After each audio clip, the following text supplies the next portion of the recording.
Hey Jason, you want to see another one of my cool tricks, dude? Another one, Kevin? This one's really cool. Okay, show me what you got. Watch. Firetalks. Isn't that cool?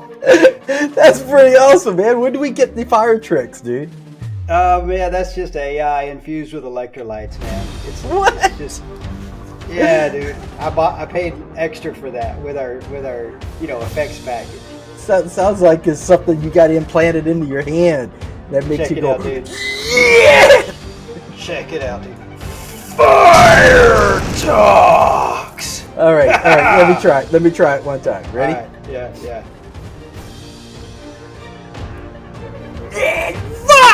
FireTalks. What's up with that? Weak. That is so weak, dude. No. Firetalks. Yeah, no, man. Yeah, one more time. All right, ready? Yeah. FireTalks. Oh man, that is epic failure, dude. Oh, dude, look. Let's work on this later. It's time to get into this podcast. Yeah, you're gonna need to practice on that. All right, I'll teach you that trick later. Okay? Sounds good. All right, so here we go. Welcome to our new episode format called Firetalks 15. Let's go. Let's go.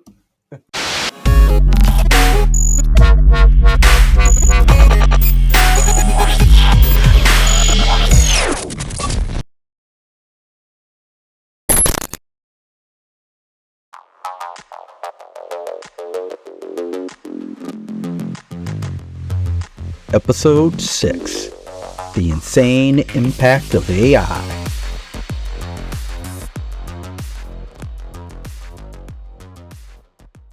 Hey, welcome to the Cyber Distortion Podcast. We have a really unique and interesting podcast episode for you tonight. Kevin and I are excited about it. We're going to do something a little different. You know, we cover all these topics, and one of the things we try to do is cover them in fun, unique ways. And my sidekick here, Kevin Pentecost, the man, the myth, the legend, has come up with a unique way to bring this stuff to you today. So we are going to be covering the exciting world of AI, but we're going to do it in a different way than we've done it before. We're going to break it down into something Kevin is calling this what's it called, Kevin? Fast 15? FireTalk 15. FireTalk 15, right? So we're going to break this down in what we're calling the FireTalk 15.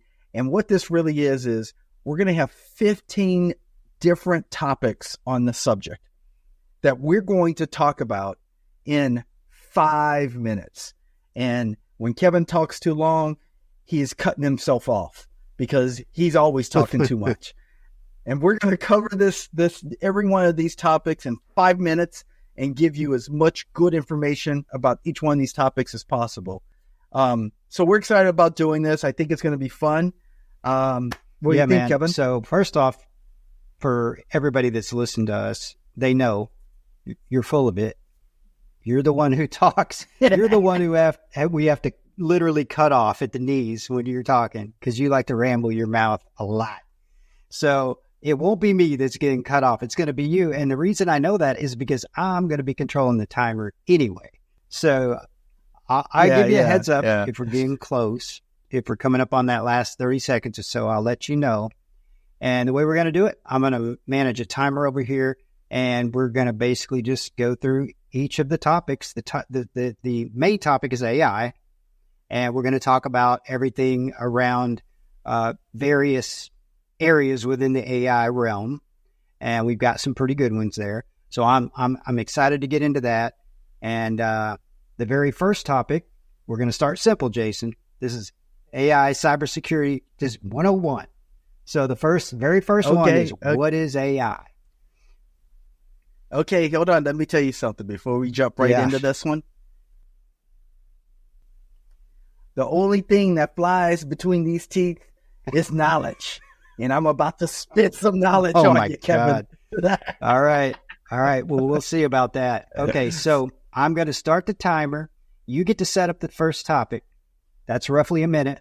And then you're going to give your thoughts on the topic. And then I'll get the last bit before we close out the timer on this first topic. Cool? Sounds all right. good. Let's 5 go. minutes starting now. All right, man. AI. What is AI? You could take this thing a number of different ways, right? And for the feeble-minded people like Kevin, I'm going to break it down in something very simple. Thank you. Right? AI is the most disruptive technology we have seen in my time in the past 30 plus years.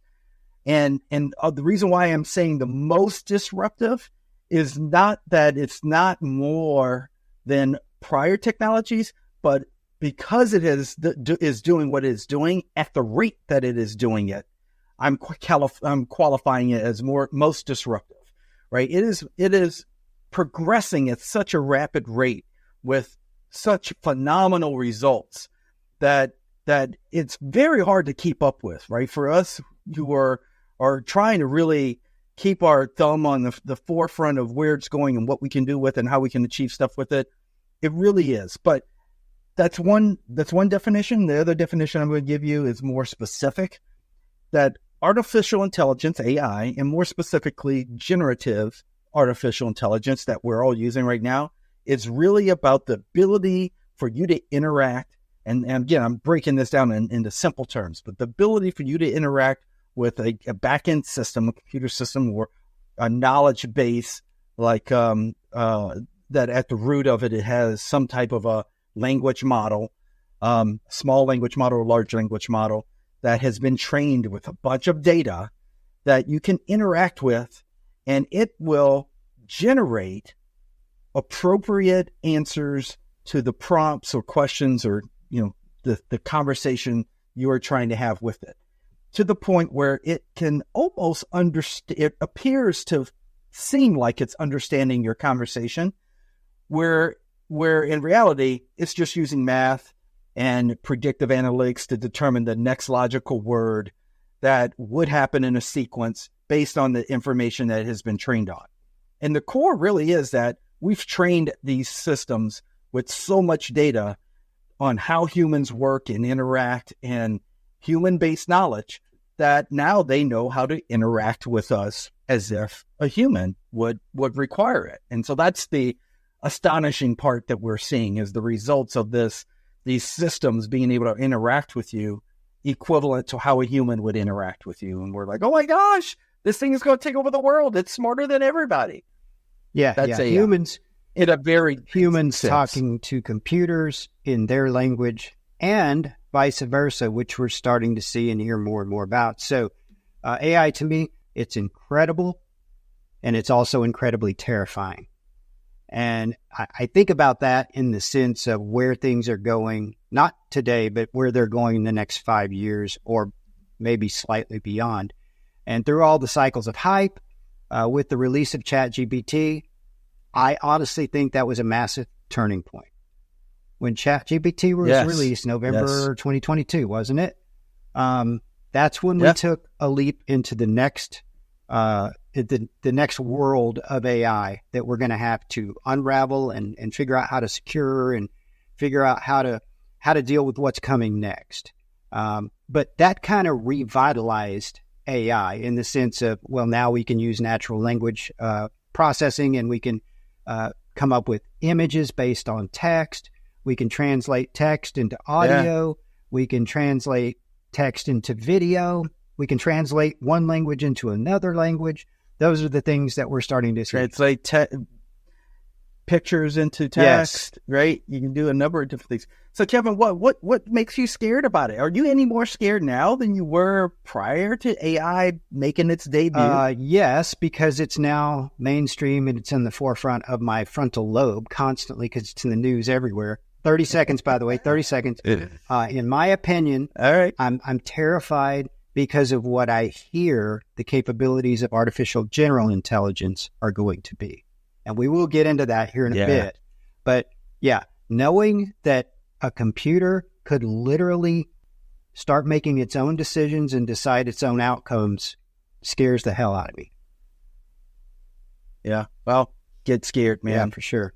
I agree with you. All right, man. That's it. 4, 3, 2 seconds up. Segment 1 done.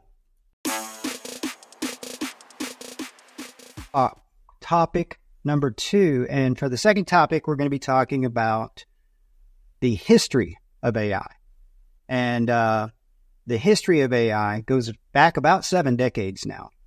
And what we're going to talk about here is some of the key milestones that have taken place across those 7 decades. And most people don't realize this when they think about AI, that it goes back into the 1950s. But it does. And across these 7 decades, there's been lots of things that have happened along the way that have been important in the history.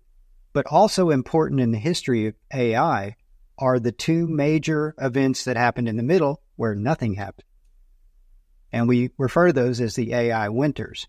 And basically there was one in the mid-70s and there was another one in the late 80s to early 90s that took place where really nothing's going on. Funding has dried up. Public interest is basically almost non-existent. And technology is not supporting the needs of AI at that time. So keep in mind, across these 7 decades, some of these milestones took place around 2 major AI winners too. So for me, a few things come to mind. Yeah. In 1950, the Alan Turing test was created. So the test that we still use today to determine whether or not we are talking to a human or a machine it's still around. The same test that was designed back then is the test we still use today. So that was the first thing in the history of AI. The second is the term artificial intelligence. That also happened in the 50s, Jason. Did you know AI was technically, the phrase was coined in 1955? Yeah, I know. That's so interesting, man. And as you're saying this is reminding me of something. The people back then, that, we talk about, that being the greatest generation, man, they really had the foresight to think way outside the box on the art of possible. That's how this really got started, is thinking about, these things that we believe are computers of some type, not the way we see computers today, but in a totally different, form back then, that someday that arbitrary thing will be able to think artificially the way a human does, right? That's really the foresight and thinking that they had back then. To think that foresight and thinking many, many, many years later has gotten us to where we are today. Wow. That's kudos to the minds that really put that stuff together, the foundation of this stuff together. I mean, these were out of the box thinkers, and to come up with the concept to even, hey, let's create a test that we can use to determine if a human can tell that they're talking to another human or a computer. And, oh, by the way, if we can trick them, we'll say that they passed the test, the Turing test, named after, of course, the computer scientist Alan Turing, who came up with it. And it's still around today. It's still a valid I mean, test. because if you think about it, through those AI winters where not a lot was happening, the challenge is still the same challenge today in the 2020s. How do we create intelligent computer systems that can think like humans, act like humans, rationalize like humans, solve problems like humans, and have ultimately with AGI the same level of compassion, or simulate the same level of compassion as humans? Well, let me tell you this. For me, when I look at the history, I break it down into, and all my answers are going to be very elementary. Better be, because you got 35 seconds. Because I'm cutting you off. So here's what I'm going to give you. It's very much that same level of thinking, out of the box thinking and ingenuity back then is really what is sparking this today. with ChatGPT, Yeah, OpenAI yeah. releasing ChatGPT. Prior to that, we really wasn't even thinking about it. Yeah. The general public wasn't. That ingenuity sparked that. And for the future, as we continue to go forward, continued ingenuity like that, it's what's going to take us into AGI and to solve problems that we haven't even contemplated that we could solve yet. 1 second. Fireside. We're going to have a fireside. FireTalk chats. We're back. We're going to run through another FireTalk chat. This topic is going to be on generative AI. And so when we talk about generative AI, again, I shared this earlier, it really comes down to the essence of being able to create something new out of nothing, right? To generate something. In this case, what we're doing is, and most often we're referring to things like generating a response. But anymore, that's not true, right? It could be generating an image or video or audio, or files of data. It could be really a number of things that we're trying to generate. It's also known as weak AI or narrow AI. You might have heard those types of terms. And what most experts agree upon is that generating content falls into the paradigm of being complex, being coherent, being original. And when you think about that with the type of results that you might see when you're using a ChatGPT or, other tools like that, AI tools, that's the place that we become astonished by what generative AI does, right? It's like the magic that's happening right before your eyes. I can't tell you, man, how many times, every time I generate an image, when I put a prompt in and I see, wow, this really captured some unique things in my thinking from the words that I provided. And yeah, sure, right. We get caught up in, it's going to hurt the artist and it's designing, unique works of art and it's going to destroy the artistic, way that humans operate it. I can agree and I can disagree with that. But I also appreciate the fact that you have this unit of ones and zeros, bits and bytes that now can interpret a language, and from that language create a visual, unique representation. By digging into millions and millions and millions of records of data and images. Yeah, and just understanding how it works, right? We can argue around the fact that, well, that's just copying other images. It's not true anymore, right? This stuff is generating unique fashion, works. Copying other images for source. But if you think about it, how many times have you ever seen the same AI image ever generated twice in a row, or even close?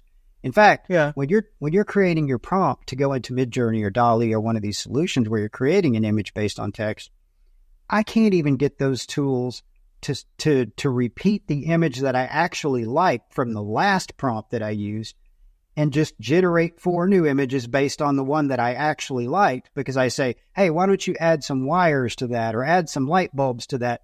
Next thing you know, it's got 4 whole new images. It didn't even use the source image that I said. That's incredible. But in the early days, I can remember generating an image and it looked like several different photos being spliced on top of each other to make the image. 8 fingers on a hand, and it was really bad.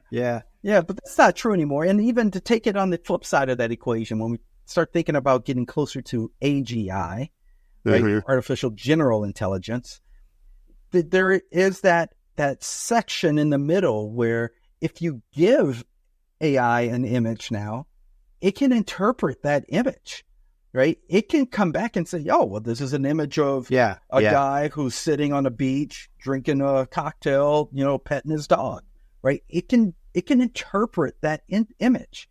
So its ability to understand things beyond simple text, right? And in other forms, media forms, is really where we start to get 30 seconds. Interesting, right? So Yeah. So really I think what we're saying here is that, ChatGPT was released and we had basically this AI boom. And these tools that we're seeing today are what we call today's AI. That's generative AI. It's generating a result based on some sort of a prompt that you engineer to get the result you want. Next, in 5 seconds, we're going to talk about AGI. That's the next cool topic. AGI. Yeah. Right. FireTalk topic number 4. Here it is. AGI, or Skynet, as I like to refer to it, Jason, when all hell breaks loose in this dystopian, fantastic world that AI rises up and it's going to kick our ass. I get excited about AGI, the topic of AGI, simply because people's minds can go all over the place with this one. And if you think generative AI is really cool, and it is, you just hold on to your freaking drinks, kids, because AGI is next level. So this is where artificial intelligence can start to solve problems in various domains in areas in which it's never been trained. Up until now, generative AI is solving a problem based on something that it's been trained to do. It's limited in capacity based on what that learning language model is restricted to as far as its data sets. AGI is smart enough to think like a human. And I saw a quote that Elon Musk said, and he says, by next year, AI is probably going to be smarter than any single human on the planet. But by the year 2029, AI is probably going to be smarter than all humans combined. That's why we say, oh my God, this stuff is kind of terrifying. And I don't know how close he actually is. And I'm kind of a glass half full kind of guy. I kind of think we can get some parameters around this and some controls around it. But dude, if we don't, things can get ugly quick. What are your thoughts? Absolutely. Okay. You ready for this? I'm ready. Go with me. All right. Here's my thought.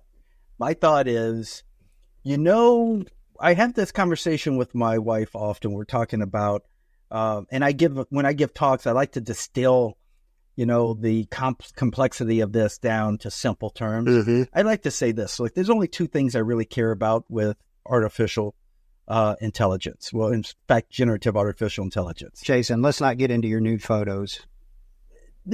No, dude. The data that I bring to it.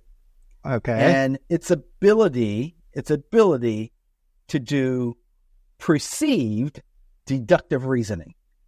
And it's only why I say perceived deductive reasoning is because it's been trained on all this data. And when you ask it questions or you're giving it tasks to do, what it's doing is factoring through how to answer your question. And that process, when you're watching it happen behind the scenes, it appears to be using very good deductive reasoning. I have done some things with AI that I'm watching it work, and it's like, okay, I'm going to try doing this. Oh, wait a minute, I can't do that. Well, I'm going to do this instead. And it's going to, it's deciding how to approach a problem. And that ability to decide how to approach a problem is very scary when you think about how close it is to doing true deductive reasoning, because it does it so well. So the question becomes, if it does do deductive reasoning, is that now AGI, or is it closer on the path? It's closer, AGI? yeah. But I think to get to true AGI, we've got to get to the point where it's sentient. In other words, it can react on emotion. And so and even take that a step further. On emotion, human emotion, but also based around human moral compasses. Yeah, even that's going to be a little subject to the definition, right? It's not everyone's moral compass is the same. Not everyone expresses emotion the same. Yeah. Right? So when you start to get into its ability to understand emotion, boy, that's a really complex area. Or what core human values are. that's going to be very complex issues for it to understand. That's to that point, that's when it gets scary. Well, and that's why nobody today can tell you when the precise moment is going to be that we reach AGI, because there's a little bit of subjectiveness to that. Yeah. Yeah. Well, I could tell you, if Bundy was training these agents, his perspective of human value and Ted Bundy, and I assume you're talking. Compass, Ted Bundy, human value and moral compass would be all over the place, and that part is scary, right? So, all right, how we get to AGI will be scary. All right, we're done. All right, so now we're going to jump into topic 5, and topic 5 is AI as a disruptive game changer. So, this is I love this topic, by the way, because this topic gets to the heart of as a society making the shift from being excited and enamored about all the glitzy whiz bang that AI can do, and actually looking at the functional aspects in how AI can change how we operate, how business operate, how in a society, even an economic society, how it can really change and disrupt the way we know business to operate. And I think people are on the fence right now with that, right? They're your individuals who have done things with AI and they're like, oh, this is really cool. I think I can use this to help me do this one task in my work. And then we have people that be like, oh, this is really cool. I'll keep playing around with it because I like how it does this stuff, but I haven't built anything with it yet. And then you have this third group who's just watching to see what everyone else is doing until they can define what the path looks like, right? Yeah, yeah. I think what's interesting for me, at least, is that I've done so much with it and I work with people like Microsoft and AWS and Salesforce and others like that, where when we're talking about this, we're talking about it from that position of how it can be disruptive in the world that we live in. And we're pursuing that. We're looking for that because that's really where something as exciting as this really has value. And we really do believe that it has value. Now, I'll give you some examples.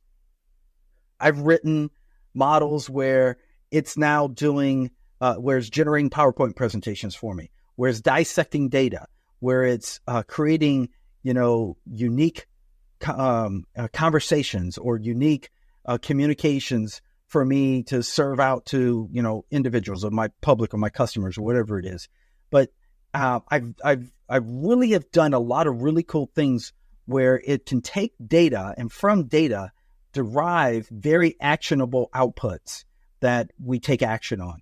And to that point, what I really believe is on the forefront between that cycle of generative artificial intelligence and AGI, what I really believe is in the middle of that is where generative artificial intelligence uses the same foundation that it gets trained on using machine learning to then dissect data real time and understand how we dissect that data real time to take real actions on it. Like I've just completed a project where I'm able to do demand forecasting for goods and services within an industry with precision. And all it's using is historical information to do this. And it's a combination of AI and machine learning to do this, right? I've done it in a number of different cases. Well, now if you can think about that one step further, the ability for the deductive reasoning model that AI offers in and of itself, combined with additional tooling like machine learning on additional larger data sets in real time, now you can start to get real-time answers out of a system that you don't have to train. And that's where I think you're going to start. That's the next level now that I think you're going to start to see some really crazy disruption happen. All right. You left me less than a minute because you like to ramble with your mouth a lot. And you call that knowledge. Okay.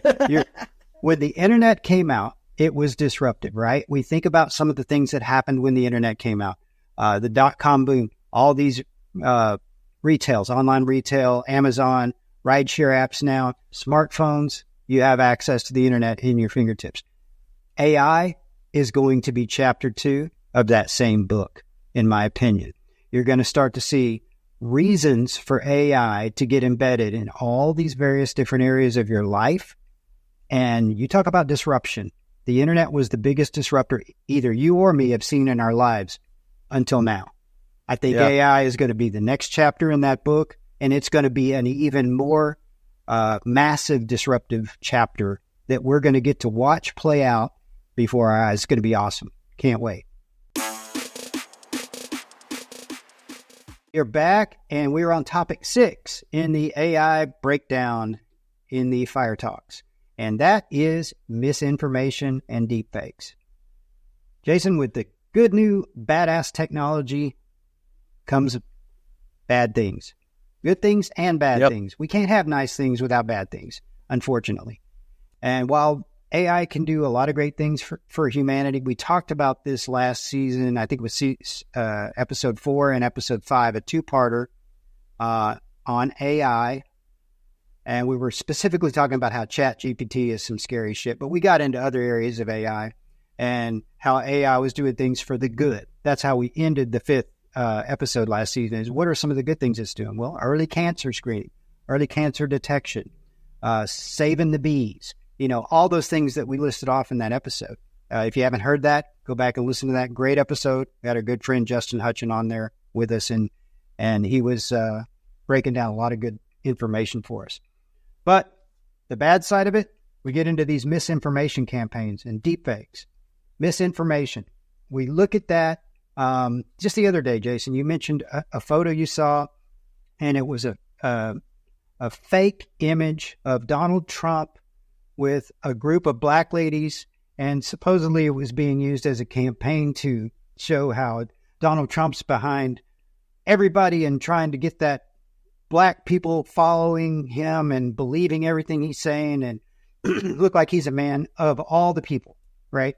It was obviously a campaign boosting image that someone created for the purposes of making whether or not, Donald Trump really loves black people, hates black people, no idea. But the idea behind this image was they were trying to boost the fact that he's a man of all people. And I've seen other misinformation campaigns with fake images, and the way we knew that one was fake had the hand on the shoulder of the lady was messed up in the AI rendering. So with the elections coming up, misinformation is going to be a big thing. But then there's deepfakes. That's taken that to a whole new level. So I'll let you speak to the deepfake aspect of this. Oh, man. What can I say about deepfakes? Here's one thing. Go watch season 3, episode 1. Yeah. That's what you go do, right? Because we did some phenomenal deepfakes. And I only say phenomenal not because they're really good, because the content of what we did was hilarious and funny. Yeah. And it didn't take us a whole lot of time to build that deepfake. And, but yeah, go check it out, man. It'll give you a perspective of what we're talking about when we're talking about deepfakes and how easy it is to really pull some things off like this. Here's the thing, Kevin. This area of AI scares me the most. It's from a cybersecurity standpoint, it is the most difficult to protect because you can't yet put in good, technology that will, and we're getting there. There are some baseline solutions, but you can't really put in good technology that will stop a person from getting faked. It really is training, right? Your defense here is to go back to the basics.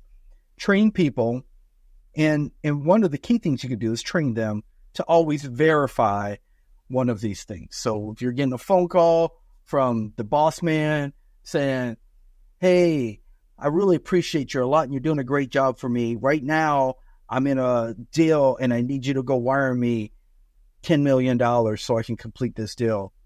Don't just go do the work, Go call boss man back up and say, hey, did you really just call me and ask me about this?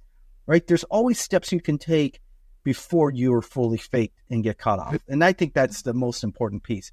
We've shown so much that is possible in deepfakes, both video, audio, and just photos, as you just talked about earlier with the political climate on us right now. Mm-hmm. All these photos looking like it's real when it really isn't.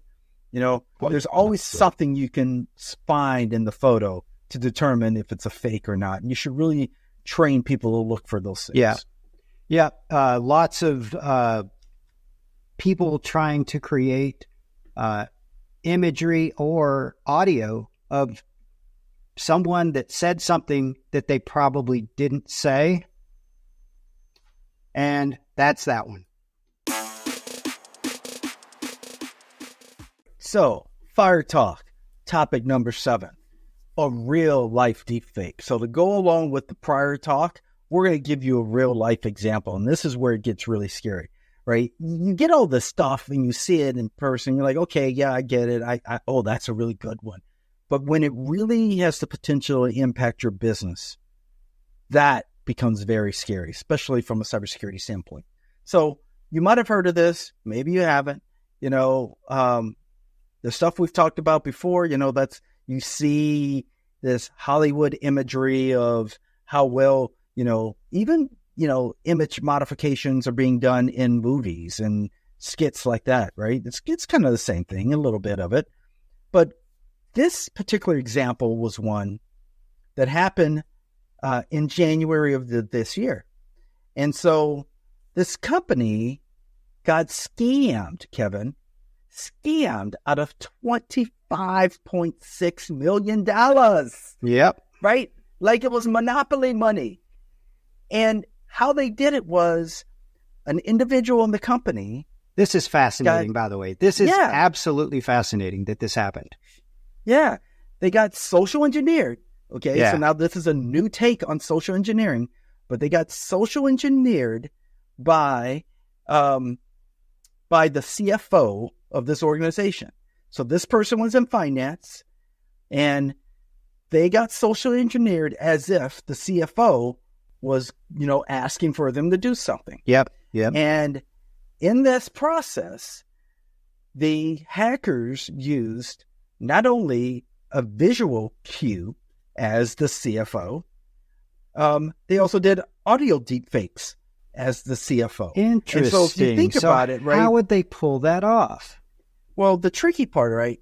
Audio is a phone call. Hey, it's Jimmy Jam. I'm calling you and I need you to do this deal for me and transfer $25.6 million, right? Yeah. And you're talking to me on the call, but it's working so well that you feel like you're actually talking to the CFO, having a conversation with the CFO.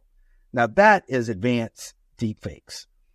But where it really gets advanced is later they set up a Zoom video call. And on the video call, there was a video deep fake. Yeah. That's insane. Yeah. Right. And I mean, come on, man, that would fool many, many, many people. Oh yeah. I mean, you got to think about it. It's January of this year, but this is the first publicly known or publicly reported instance of a deep fake social engineering attack that actually resulted in multi-million-dollar payout. Yeah, absolutely, man. Absolutely. And this isn't going to stop. This is just the beginning of these types of attacks. Yeah. Again, like I told you earlier, man, this is scary stuff, right? How do you defend against that? So you already heard about the scams of the people, they're mostly aimed at the elderly, where they're calling elderly people and saying, hey, we've abducted your grandchild. We've got her in the back of the car. We're going to let her speak to you, but we're going to grab the phone back. We just want to prove that she's here. They play an audio clip. Sounds like she's struggling and crying and screaming for help. And then they take the phone back and basically say, okay, here's what you're going to do. You're going to send us $50,000 and we're going to get that money by midnight tonight or she's dead. Yeah. And or so, even think of some of the simple ones, though, Kevin. Like there has been a social engineering tactic that has been used for years now where they would target older people and they would say, hey, grandpa, it's your grandson, blah, blah, blah. I'm in jail and I need you to bail me out. in the jail. Yeah. But the person didn't sound anything like the individual, right? They were just, they just knew the name. They knew information about the person, right? Their grandchild that they were impersonating. Now they sound exactly like them. Yeah, now they sound exactly like them. Yeah. I mean, think how that's going to work. 20 seconds. So, yeah, scary stuff, man. That's what I got to tell you. Yeah, absolutely. All right, cool. We'll end this one 15 seconds early. I'm working a lot of mouse clicks over here, Jason, because I'm working a timer on one screen and the Riverside on the other. Here we go. Topic 8 of the AI FireTalks, the new frontier of cybersecurity. So we touched on this earlier, but there was a contrast between AI technology and the internet, or AI's breakthrough and the internet's breakthrough. And if you think about, kind of how the internet is what really caused us to have to consider cybersecurity in the first place as a major area within any company's area of thought. We have to protect our data. We have to protect our investment. We have to protect our customers' data. We have to protect our employees' data. And we need all this data. All this data needs to talk to the internet. Therefore, cybersecurity was born, right? Well, with AI, it's very similar, but the nature of the threats have changed. With cybersecurity, we had things like viruses and worms and ransomwares and Trojan horse viruses and things that we had to, consider that would impact just taking the computer down or corrupting the data, so to speak, or making the data, like in the case with a DDoS attack, making it unavailable to you to be able to do business with that data. With AI, now we got a whole new world and a whole new spectrum of threats that we have to consider. You just talked about one in the last segment with deepfakes, misinformation, deepfakes, whether it be through audio and video. And just think about this. Pretty soon, we're going to get to a point where AI is able to do automated spear phishing attacks with intelligence behind them based on language models and data sets that are designed specifically for phishing. Yep. It's going to open up a whole new world of black market commerce, and you already see some of that with phishing as a service, things like that. Those things scare me. But there's also the element of dealing with data poisoning and data privacy. So What are your thoughts on that piece of it? Yeah, I think, there's so many aspects here, and data poisoning and privacy is a big one because AI only really has value to us based on the data it has access to. So, the data and the angle of securing data from a cybersecurity sense is probably the most important area to look at, because if the data gets tainted in some form, and we can argue that tainted data is also an example of training a model to do spear phishing, right? It's corrupt, like illegal training. It's training it to be bad. So, right. So it's not really good data, right? So I think data generally, if you have a model, and that's the same, that holds true to, commercial models. If a commercial model gets poisoned with malicious information, the integrity of the data is ruined. Yes. Is ruined, right? So you have all of those as challenges. Protecting the data and all these models are going to continue to be hugely important. Yeah. And again, training your people on how to use the data, right? If they're taking data and putting it into a system that they don't know anything about because they're using AI, well, they're not helping your cause either, right? They're giving away key proprietary information potentially to train into a model that they should not be putting this information into. So that's equally important, right? The usage of this data and how you use it and what you do with it matters in all aspects. And that's the real cybersecurity story here. Yeah, it's interesting how it all still, even though this technology is new and the tactics are new and the threats are new, and even the attack surface to some degree is becoming new, it all goes back to the same concepts and the same baseline things that we've always concerned ourselves with. Yeah. Like CISSP, Yep. we learned about the CIA triad, the confidentiality of your data, the integrity of your data, and your availability of your data. Those are the three key areas of data protection that you have to be focused on. That hasn't changed. Absolutely. That hasn't changed. It's exactly the same. Yeah. Exactly the same, man. All right. Good segment. All right, guys. We're on FireTalk topic 9, AI in healthcare. So here's what we're going to do. Let's think about this for a moment, right? When we look at AI and its potential and current impact in healthcare, we talked a little bit earlier about some things that it can do, and it's really centered around the data. And healthcare in a whole, has a vast amount of health-related data on patients, right? So its ability to utilize AI to help, do things more efficiently could really be huge in healthcare. And in fact, there's already early indications in some of the things that's done, like the ability to diagnose and personalize treatment plans, the ability to, do early screening for cancer markers, the ability to look at patients' history and determine, predictive paths that could occur. So it can do quite a bit of things because it is, again, like we just said, centered around the data. But here's a thought. And I just had this thought today because of a conversation I had yesterday with a colleague.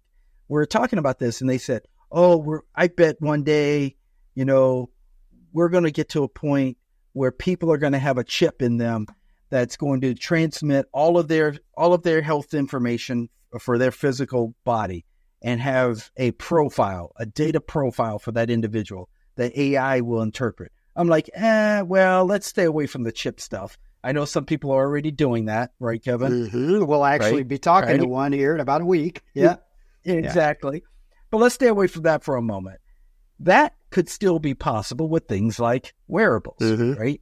You have quite a bit of data that's being collected in a wearable that could be used as a profile. And what it really brings me to is this idea, going back to what I said originally, when you think about the originators of artificial intelligence were really good out-of-the-box thinkers. Well, if you think about a few things back in the 60s that we were seeing when I was a kid, watching things like Star Trek, and they would bring somebody into the sick bay and they'd have a little scanner that was scanning a person's vitals, and they were like, "Oh, that Jim, he's got a torn blah, blah, blah, blah, blah," right? Yeah. Think about how close we are to something like that happening today. Having something that uses AI to read your health profile real time and be able to come back and give you a diagnosis because it's been trained on all this data. Yeah. Crazy. I read a stat that said that 76% of all healthcare firms will be using AI in the next year. So it's already moved into the healthcare space. It's now a matter of how can we take the technology and truly advance healthcare with it. And you said something earlier about predictive detection, early detection. Well, think about the very rare diseases out there that when that data gets into these language models and you can start to see patterns between somebody in another country that has this extremely rare, less than 1% of the population gets this disease, but the triggers and the conditions and all of the data behind that, the symptoms line up with somebody over here in the U.S. that maybe has that exact same thing, and they can detect the most rare conditions super fast because of AI. That's going to be fantastic to see in the healthcare industry when that starts happening. The other thing that I think of with AI and healthcare, and this is critically important because it's a massive problem.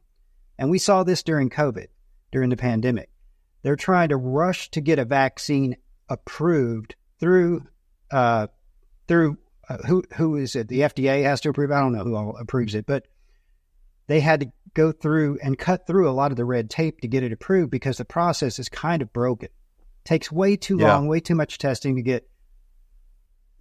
get solutions that we need today to the public. And sometimes in the case of life-saving vaccines or things. So if we can speed that process up using AI, oh my God, that's going to be amazing. That's going to be amazing. We're going to see things that have been life-threatening finally get cured. Rolling ahead with AI topic number 10, which is AI in the business. And for me, we've touched on a lot of areas where AI is having a massive impact.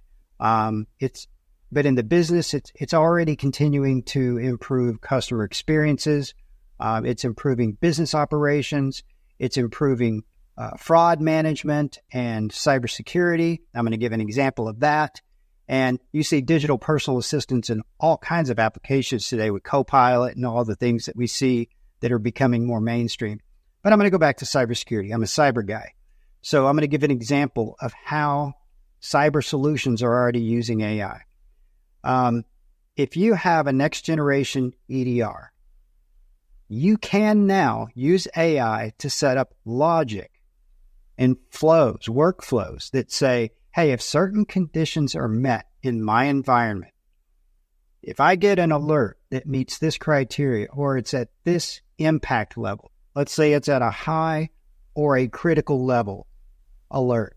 It could be a false positive, but I don't want to take my chances on that. And I don't want to wait until I get alerted or somebody picks up their phone and sees a message and jumps and logs in and goes to a console to deal with it. So what we can do now using AI is look at the conditional logic and say, if it meets that criteria, go ahead, send it an alert immediately, but contain that device immediately in a privatized sandbox where it can't talk to anything else. And, oh, by the way, go ahead and kick off a scan on it too. Make sure there's no obvious detections on known malware or ransomware on this device while that alert's waking up my team so they can go investigate this thing forensically. So that's one way where cyber is being used already using machine learning and AI. Absolutely. Absolutely, man. I think, good examples of this in business. I think people still haven't crossed that bridge yet where they are getting real life applications. But, we created a chat client, assistant, whatever, right? It's a little bit more than that. It's a little bit of everything. But a tool, an AI tool that allows our employees the ability to customize their AI experience based on use cases that they have. And as they come up with a use case, they define that, they give it context, they may add files to it, they store it, and then they can use that as a baseline to have conversations with this AI. Now, what we found from that is we're solving all kinds of business problems. We're doing things like, hey, guess what? You got a presentation you have to build. Ask the tool to go out there and build you a baseline presentation with or without images on a given topic, X number of slides, and make sure you have, detailed talking notes. It will choose how to build that most often, either out of the data you're giving it, or it will connect to the internet and do the research and pull that information into it, and then generate you a baseline starting PowerPoint presentation. That's pretty cool. Within your company's, within your company's brand. Yeah, that's template. Cool. And I could take that, refine it, modify it, but it's got key content already built into it. Gets me over that writer's block hump of how should I structure this? How should I put this, string the story together? Gets me started so I can just do all the rest of the work, right? we do things where we're, loading data about customers on what their buying habits are, what their strategic initiatives are, how that aligns with our data sets. And then we're having it write precise messaging to target customers based on how they would want to hear about these solutions, which basically removes all the BS, right? It's saying, hey, this is the solution. This is how it aligns with your needs. Do you want it or not? And it's just simple things like that can just did you say simple? The They're not simple, though. I mean, if you think about what we would have done 10 years ago for some automated system to just simply create an outline for us for a presentation, dude, we would have killed for that 10 years ago. Oh, absolutely. Absolutely. And here's the early reports. The early reports now is that we have departments telling us that they have 10 times efficiency gains. That's crazy. Over prior processes in how they're using our tool, right? That's where it becomes like insanely crazy. When you can do something that was taking you a lot of time like that. Awesome. FireTalk number 11. Here we go. AI smart cities. That's the topic. Smart cities. Kevin, yeah. This has always been an interesting one. And at some point, people are going to be like, well, that has nothing to do with AI. Well, let me tie it all together for you. When we talk about smart cities, or like some people call them 15-minute cities, sustainable cities. Yeah, there's lots of names for it. Anywhere in the city within 15 minutes kind of deal, right? They designed it specifically with all of these, ideas in mind. We're already starting to see these types of cities get created. Mm-hmm. And AI really is at the forefront of creating these smart cities. A lot of these things where AI gets applied into them can be at many stages throughout the development of these smart cities, from the moment of analyzing data to determine the best way to create routes so that people can get anywhere within 15 minutes, right? That would be an example. To all the amenities that they could have within the city that an individual has access to, so that they, are sustainable. So a city can be sustainable to whatever population size that they're targeting. But there's other things like, in order to maintain the cycle where people can get anywhere within 15 minutes, you have a lot of other complexities you have to manage. Traffic flow being one of those, right? The different markets that are set up within an area that someone should have access to. If you have a pharmacy in a certain area of the city, you might need one of the others, every 4 corners of the city in order for you to be a 15-minute city kind of deal, right? And be able to do that analysis and get that information out. Here's one I think people don't think so much about, but I think applies here and really applies at another level with AI, and it is things like smart cars and smart driverless cars, for autonomous example. vehicles. Yeah, for sure. Right? Because its ability to make those decisions on when to stop, when to go, how fast to go, directions to go, all of that is being driven somewhere with intelligence in mind, real time, right? And it supports things like a smaller carbon footprint. It supports things like sustainability and accessibility to various regions of a city, right? So the AI can play a role in many different areas on these smart cities. What do you think? Yeah, less strain on the power grid. There's lots of positives and they will paint the picture that it's extremely positive and great for the environment, great for the earth. And in a lot of ways, they are right. But to your point about the autonomous vehicles, there's moral dilemmas with what we're talking about here. Example, you got an autonomous vehicle driving down the road and suddenly somebody's dog gets off their leash and runs out in front of the vehicle. Okay, it's the middle of rush hour. You've got cars coming in the other direction head on. You've got a woman walking across in front of you with a stroller with a baby in it. And now you got the dog running in front of you. The car doesn't have time to make the decision not to hit something. So what's it going to choose to hit? Is it going to hit head on to the other car? Is it going to run over the baby, or is it going to kill the dog? So what is it, Kevin? You have an old lady, a dog, and a baby, and You have to hit one of them. Which one do you hit? Yeah. Tell me, AI, what are you choosing here? And to go back to the smart city thing real quick, not everybody's on board with this idea. There's a lot of huge social media influencers. Joe Rogan is one of them that says, hey, this is government overreach. This is, way too outlandish to ever work. So what do we do? They kind of see it as a conspiracy to control the herd. You can control the herd easier when you contain the herd. Well, what's a smart city? Technically, you're containing all the people in this bubble and reducing the need to have a vehicle to go anywhere, right? Yeah, well, that's if you contain everybody within the city, right? The people they travel today, right? They get around, they go talk to somebody. I mean, you're in Dallas. Am I never going to go to Dallas to see you and stay in my little bubble? No, I'm going to go out, right? Yeah. I don't know where I stand on this. I part of me is like, okay, I can see the positives in it, but I can also very easily see the negatives, and I could be pulled in either direction with this. Yeah, most certainly. All right, cool. Wrap that one up.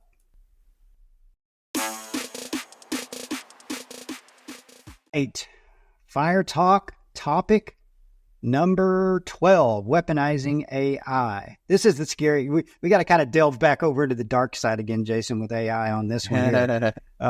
There's lots of directions we could go. We could talk about nation states weaponizing AI, and we could talk about all the scary stuff that could come along with military warfare and the power grid and all that stuff. I'm reading a book right now from our good friend Justin Hutchins, who has been on our podcast before and will actually be on with us again next week. We'll be recording our episode 7 that will drop right before Black Hat and DEF CON on the area of transhumanism, AI transhumanism. But in his book, he has a quote where he says, by speaking their language, humans have hacked machines for decades. But now, with the machine speaking our language, the era when machines will hack humans is upon us. That's a pretty frightening thought when you think about it. And I just think, I don't really know how to feel about weaponization of AI. You see the drones over in Ukraine and Russia and these swarms. Have you seen the swarms of dogs, robots in China? And the drone swarms in Russia, and who knows what the hell else is going to be coming out of North Korea. North Korea is going to give Russia to use against Ukraine. Dude, we live in a scary, scary time. And the capability of this technology to do things to destroy us is beyond anything we could have imagined even 15 years ago. Yeah, I think warfare is such an interesting dynamic. And here's the reality. Humans will not stop at only using AI for good. Yeah. Humans will use AI for bad. That's how we operate. Or for power. Yeah. Oh, well, it's always power driven. Yeah. It's always power driven, good or bad, right? It's always power driven.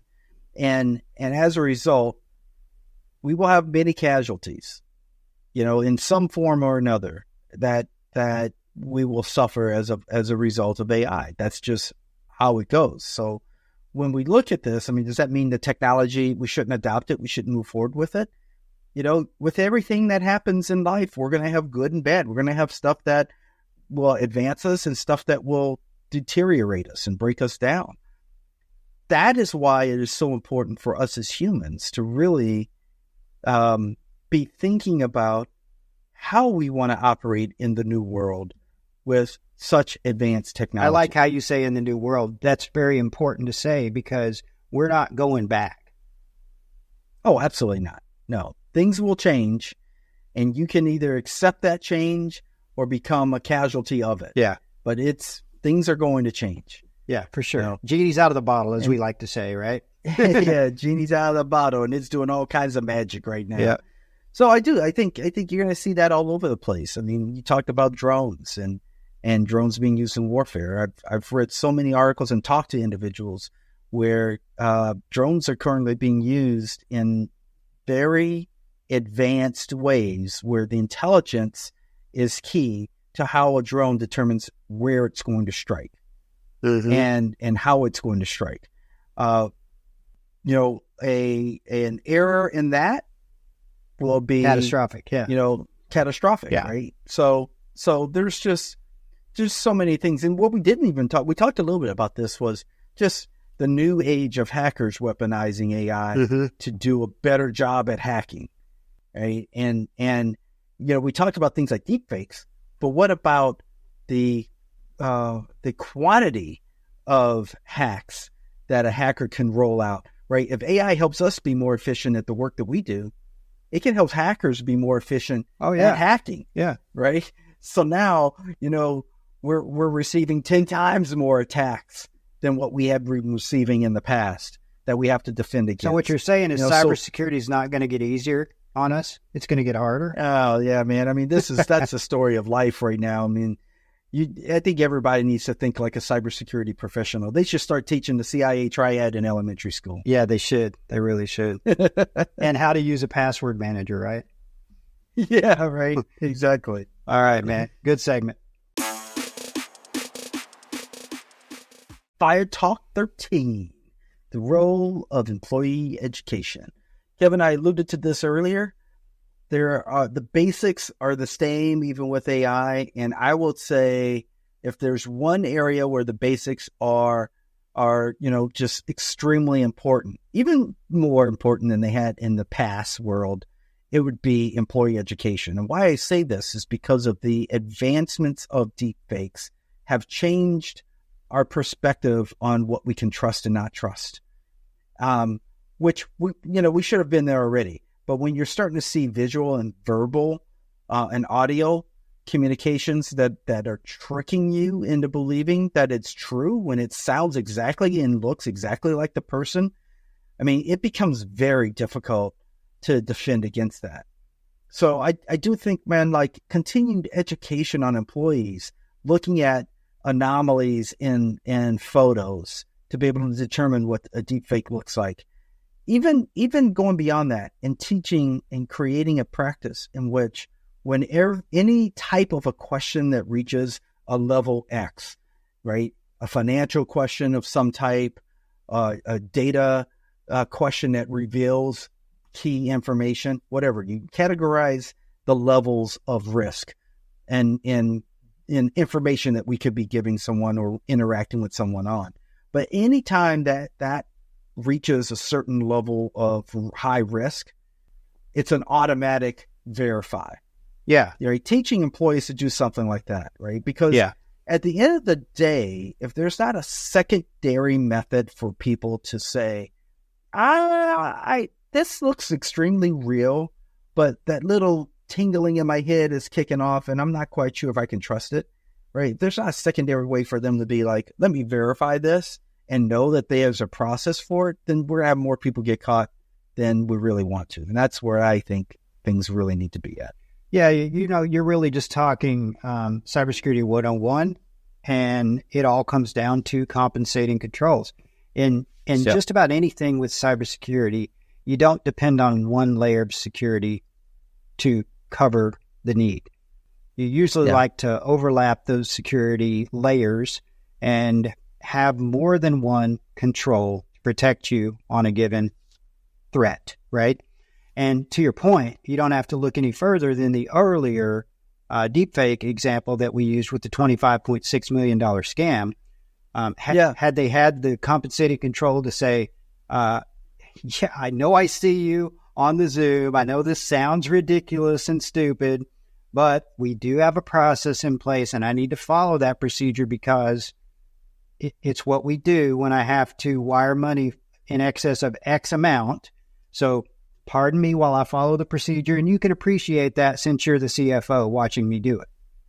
So, yeah, I mean, easy compensating control for that is always have a secondary person that has to approve it. Yeah.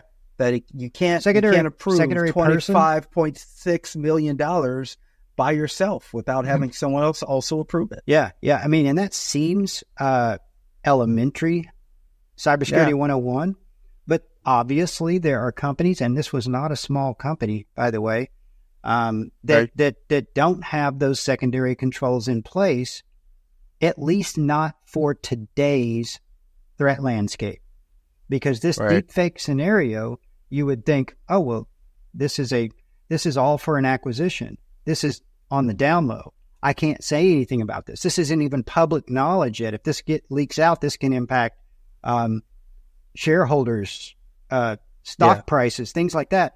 So I guess I better listen, since this is the CFO on a call with me right now saying, just wire the money right now. So, I think the procedures have to be there. The procedures have to be followed regardless of what level the request is coming from. And I guarantee you, there's not a large organization out there today where their C-level management team does not appreciate the fact that those types of controls are in place. Absolutely. Absolutely. And they're gonna give you kudos when you're doing it, even if they're on the same Zoom call with you. That's right. Yeah. 100%. Yeah. So I guess going back to cybersecurity 101, lay your security and have compensating controls. Yeah. Yeah. That's where it is. All right. Moving on. Barreling towards the finish line now in this FireTalk discussion around many, many AI topics. And this one is probably the most important, I think. And it's all around core objectives. And if you think about it, what we're talking about tonight is nothing more, and we've mentioned this already a couple times, it's nothing more than another tool in the hacker's tool belt. AI technology is changing things, yes, and things are changing faster than we can even adjust to them, as we've given illustrations of tonight. But in the end, this really comes down to protecting your data, protecting your digital assets, protecting your identity, protecting your brand, protecting your ass. You have to have these controls in place, and you have to know that your employees are going to need to be retrained on this stuff because the landscape has changed dramatically in just the last 2 years. So as we learned in our CISSP training, Jason, goes back to that CIA triad, right? That's right, baby. Confidentiality, integrity, availability. Yeah. Yep. Your data. Get on it. Your data needs to be protected. It needs to be kept confidential. It needs to be good data, clean data, unpoisoned data that you can trust to know that you can run your business on. And it also needs to be there for you when you need it. Yeah. Simple as that. Kevin, I try to take this one step further when I think about AI and the message around security for AI. And I always try to tell people, yes, all of those things, 100%, that's where it starts. That's foundational. But also think about this. When you start to work with AI solutions, either you building those or you working with a third-party service provider, no more than if you just, was getting compute power from a third-party service provider, you would do your due diligence with that provider. Mm-hmm. And that due diligence with that provider would cover things like, well, what's your data retention policy? Are you planning to trade any of my information on that large language model for the benefit of either me or any of your other customers? I would be, how do you manage data in transit, data at rest, data in process, right? All of those same basic things that you would ask around data with that third-party provider, plus what is their intent with that data as it pertains to AI? Those are key core questions. And the only thing that's changing and what I'm asking now to that third-party provider is, what is their intent with my data in terms of AI? If their answer is, your data does not live and breathe within an AI system because we use that data real time to answer the questions we need, and then it's gone. AI system knows nothing else about it. That's a good answer.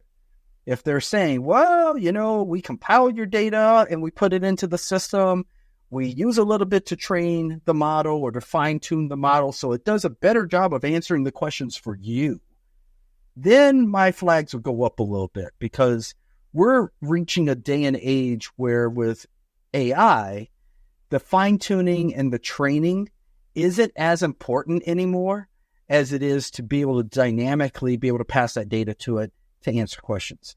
The engines have gotten faster. The cost to support these engines have gotten lower. The context sizes to take data into an engine real time, dynamically, have gotten bigger. So we're moving towards the ability for these AI engines to be able to handle data real time and not store it, not have to be trained on it, not have to have your data live and breathe in it, other than to answer my question in a point in time and then nothing more.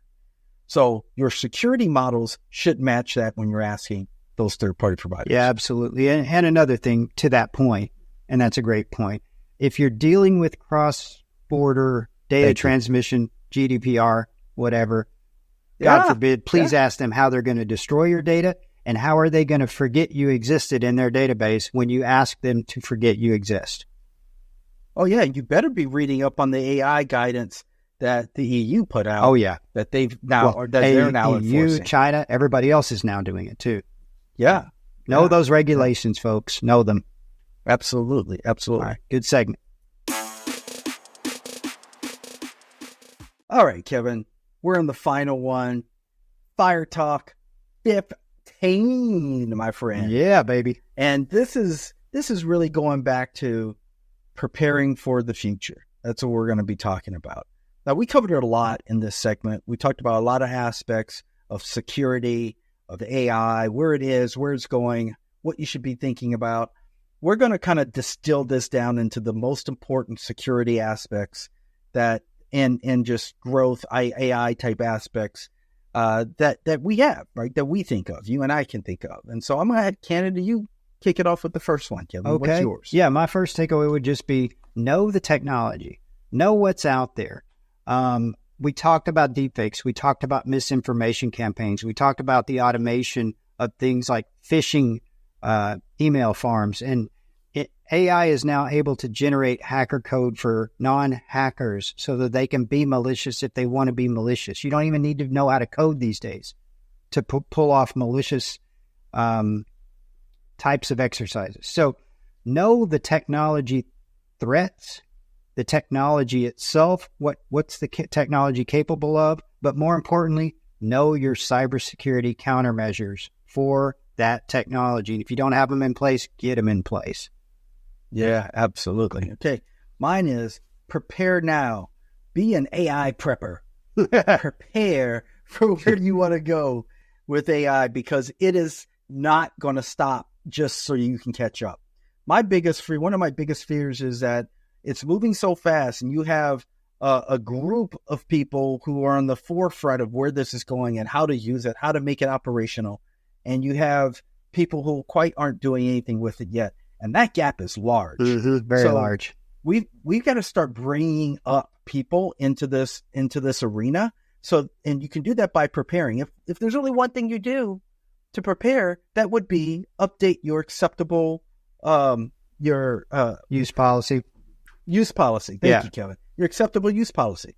That is the first thing you can do. It's not that hard. Here's what you can do. But here's what you can't do. That's what you need to let people know. Right. Yeah. Give people guidance, right? You need to do that. So that's where I would start. Cool. All right. Another one is risk is risk, guys. With AI, it's okay to not be bleeding edge. It's even okay to not be leading edge. In fact, if you want to sit on the sidelines and watch what other people are doing and learn from their mistakes, there's no race because, as Jason mentioned, it's not going anywhere. So unless you're being pressured to figure out how you're going to be using AI to better your organization and your life depends on it, then I would say don't be bleeding edge with this technology because it's risky to do that. Yeah. So mine is speak the lingo. You know, if you're not already familiar with certain topics, like prompt engineering is a good example of that. Yep. There are whole lessons on how to do effective prompt engineering. And just doing one of those lessons can help make you more knowledgeable on what the possibilities are with AI. But one of the places I spend a lot of time is prompt engineering, right? In my mind, it's like a game of how to outthink the brain, the AI brain. right? I'm finding myself giving it, guidance and instructions, and it does something. I'm like, no, dummy, that's not what I said for you to do. This is what I told you to do, right? So how do I outthink it to make it do what I want it to do? Yeah. I spent a lot of time doing that with AI engines. All right, we got 1 minute to get through these last 2 points. Okay, so Let's go. don't worry today, folks. AGI is right around the corner. And when this technology can think and reason for itself and problem solve on its own, then we've got a real problem. So today the threats aren't that big a deal. They're the ones that are coming are next level. So be ready. Absolutely. All right, last one. Accept that AI is the future. It is not going away. It is here to stay. It will fundamentally change how you do business, how you operate in your day-to-day tasks. The key thing that I try to tell people is AI is not, and today when you look at it, it's not like it's been designed to replace individuals. It's not designed to really replace the workload that a person does. But what it is designed to do is make you more efficient in the tasks that you are doing in your job. And in every last aspect, if you have that in mind as you approach AI, you will find yourself more efficient in what you're trying to do. 4, 3. Oh, you'd finished it. All right. Hey, well, that was fun, Jason. It's a new format for us, the FireTalk 15 segments, 5 minutes each. We may have to do that again sometime on some other topics. That was cool. The abrupt end on a few of those was a little rough, but hey, that's what makes it fun. It is what it is. So hopefully there were some good takeaways for the listeners tonight on this, covering so many topics in a single episode. Hopefully that led to some good information and some good takeaways. So with that, we're going to wrap it up. I'll quickly tease the next episode, which, as we mentioned, is going to include our good friend Justin Hutchins and his podcasting co-host, Lynn No. They have a AI-driven podcast, and Lynn is the first, I think he calls himself the first white hat hacker that is chipped with embedded technology, something along those lines. But Lynn's going to come on, and we're going to talk all about transhumanism. So embedding technology into the human biology. That's going to be a fun discussion. And we've already seen how this works. And it is interesting to say the least. You'll likely hear both sides of the story, people for and against it, and why would you do that? And we'll look at the value of it. Needless to say, it as a topic by itself will be very interesting to cover. Oh, it's going to be fascinating. I can't wait. Yep. All right. Well, with that, we're going to wrap this up, call it an episode, and we will see you very soon. All right, guys. See you later. Take care. I'm Ashley. I'm an artificially generated avatar with the ability to manipulate your mind via the power of my intelligence botnets. Let me prove it to you. You're about to click on that subscribe button, and then you'll click on the notification bell so you don't miss when Kevin and Jason drop future episodes of the Cyber Distortion podcast. So, go ahead. That's right. Slide your mouse over slowly and gracefully. There you go. Now click. See, that wasn't so bad now, was it? I'd like to thank you for listening to today's amazing podcast episode on YouTube or your favorite audio streaming platform, and don't forget to tell your friends. Oh, and remain diligent, my cyber friends. The world is a very scary place.